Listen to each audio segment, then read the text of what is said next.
The USS Consequences was the kind of warship that made alien diplomats shit their pants during peace negotiations.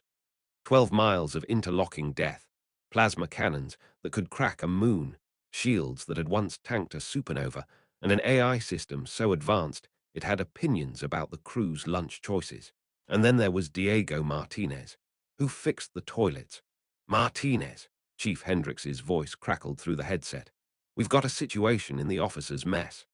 Martinez was currently shoulder-deep in a wall panel on Deck 47, trying to convince a bundle of fiber optic cables that they wanted to stay connected.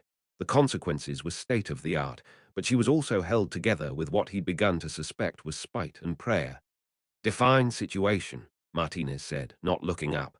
The coffee machine is. Well, it's making demands. Martinez paused. The coffee machine. Yes, is making demands. It's refusing to brew until we meet its terms. This was Tuesday. The officers' mess aboard the Consequences was designed to impress visiting dignitaries with humanity's refined sophistication. Crystal chandeliers, real wood paneling, and a viewport showing the majesty of deep space. Actually, a very good screen, because real viewports were structural weak points, and Admiral Patterson was paranoid.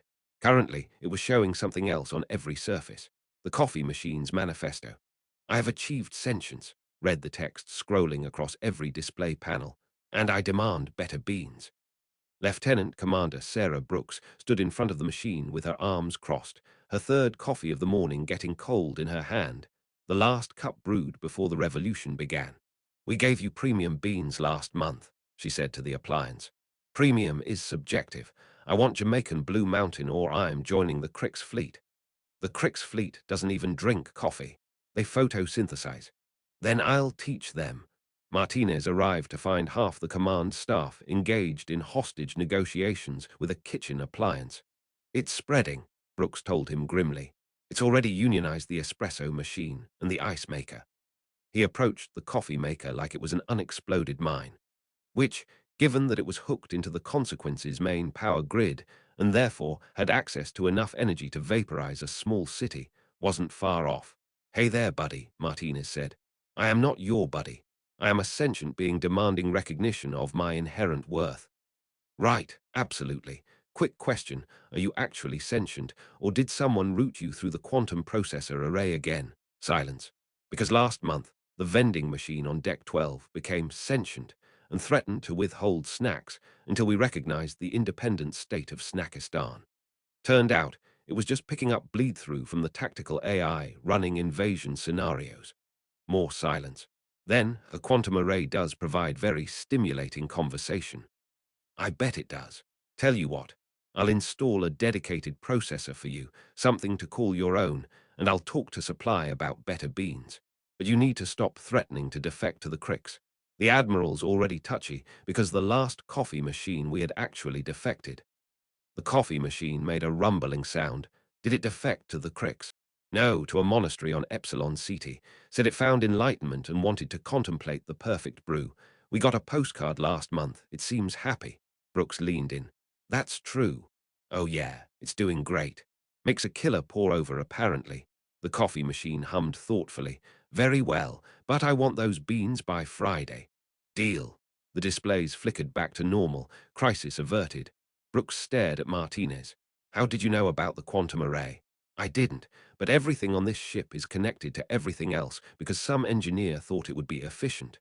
You wouldn't believe what I found linked to the toilet sensors last week. I don't want to know, do I? The targeting system for the forward plasma banks. Her face went pale. Please tell me you fixed that. Fixed it Monday. You're welcome. What maintenance technician first-class Diego Martinez didn't mention was that his Tuesday was only beginning. At 1300 hours, the ship's medical AI detected an anomaly in the atmospheric processors. Not a malfunction, an improvement. They were running at 127% efficiency, which was theoretically impossible and practically suspicious. At 1315, Martinez was crawling through a Jeffries tube, named after the engineer who designed them, then immediately regretted it after crawling through the first prototype toward the processing plant. At 1320, he found the problem. Sir, he radioed to the bridge, we've got cricks in the walls. Define in the walls. Admiral Patterson's voice came back, measured and calm in the way that meant he was definitely not calm. There's a Crick's maintenance worker in the atmospheric processor, Martinez said, watching the insectoid alien carefully adjust a flow valve with 3 of its 6 arms while taking notes with the other 3. It appears to be. Optimizing our systems. The Crix looked up, rotated its head segment up. Human Martinez, I am pleased to make your acquaintance. How did you get on this ship? Through the waste reclamation port on deck 89. It was most inefficiently sealed. I have corrected this. You are welcome. This was, somehow, both a security breach and a helpful repair. We're at war with the Crix, Martinez pointed out. Yes, it is very exciting. But war is no excuse for poor maintenance standards. I have been aboard for 3 days. Your ship is magnificent, but your cable management is a crime against the universe. The alien said this last part with genuine distress. Ah, okay, fair, but I still have to report you. I understand completely. I have already filed the proper paperwork with your admiral. I am defecting. You're defecting. Yes. The Crix fleet does not appreciate proper preventive maintenance schedules. It is all fight to the death and glory in combat. Nobody cares about filter replacement intervals. I wish to join your crew. Martinez looked at the atmospheric processor. It was humming beautifully, running better than it had since installation. Stand by, he told the Crix, whose name turned out to be something Diego couldn't pronounce, so he ended up just calling him Chuck. The impromptu meeting in the Admiral's ready room was brief. Let me get this straight, Admiral Patterson said, reviewing the reports. A Crix infiltrator snuck aboard my ship, and instead of sabotaging it, he fixed things. 17 separate systems, Brooks confirmed, all running above baseline.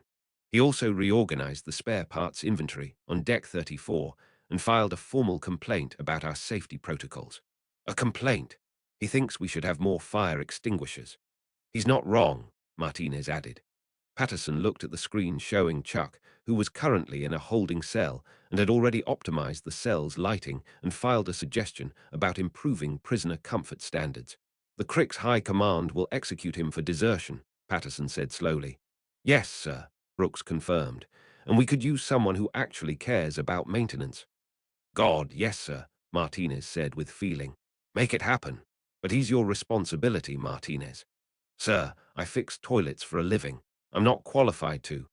You just negotiated a peace treaty with a coffee maker and convinced an enemy soldier to defect by bonding over cable management. You're the most qualified person on this ship.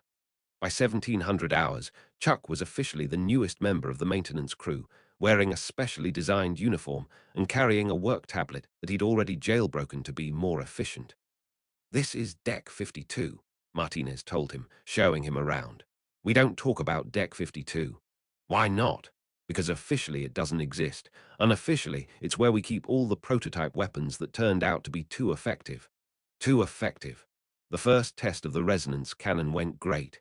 It destroyed the target, the space around the target, and briefly caused the color blue to cease existing in a half-mile radius. Engineering is still working on fine-tuning it. Chuck's antennae quivered with what Martinez had learned to recognize as fascination. May I see the technical specifications? Absolutely not. I respect this boundary while also filing a mental note to check later. I respect your honesty while also planning to revoke your high-level access. They were going to get a long fine. At 1845, the consequences received an encrypted transmission from Crick's High Command. They were requesting the return of their stolen property. At 1846, Admiral Patterson replied with humanity's official response. No. At 1847, the Cricks declared that this was an act of war. At 1848, Admiral Patterson pointed out that they were already at war. At 1849, the Cricks fleet transmitted a grudging respect for this logical point and said they'd see humanity in battle. At 1850, Chuck submitted a formal report suggesting that both sides could benefit from a ceasefire dedicated to proper fleet maintenance, as the Cricks ships he'd served on were functional disasters waiting to happen. Nobody read it, but it would prove prophetic 3 weeks later, when a Crix dreadnought's main reactor failed mid-battle due to a clogged coolant line that hadn't been serviced in 2 years, exactly as Chuck had predicted in footnote 17. Martinez ended his shift at 2000 hours, filling out paperwork in the maintenance office while Chuck reorganized their tool inventory by size, function, and what he called spiritual essence, which Martinez didn't understand, but resulted in him finding things 40% faster, so he wasn't arguing. Martinez, Brooks stopped by, holding a cup of coffee. The machine made this, says it's a thank you. Martinez took a sip. It was perfect. Also, the Admiral wanted me to tell you that you're up for a commendation. For what? I just fixed some stuff. You prevented 3 potential disasters, gained us an intelligence asset from an enemy species, and saved the coffee supply. On a Tuesday. Martinez thought about it. It was a pretty slow Tuesday. She laughed, shook her head, and left. Chuck looked up from the tools. This is a good ship, human Martinez. Yeah, Martinez agreed, looking at the maintenance requests already piling up for Wednesday. A faulty gravity plate, something weird happening in the hydroponics bay, and a cryptic note that just said, Deck 19 smells like cinnamon, and we don't have cinnamon on this ship. Yeah, it really is.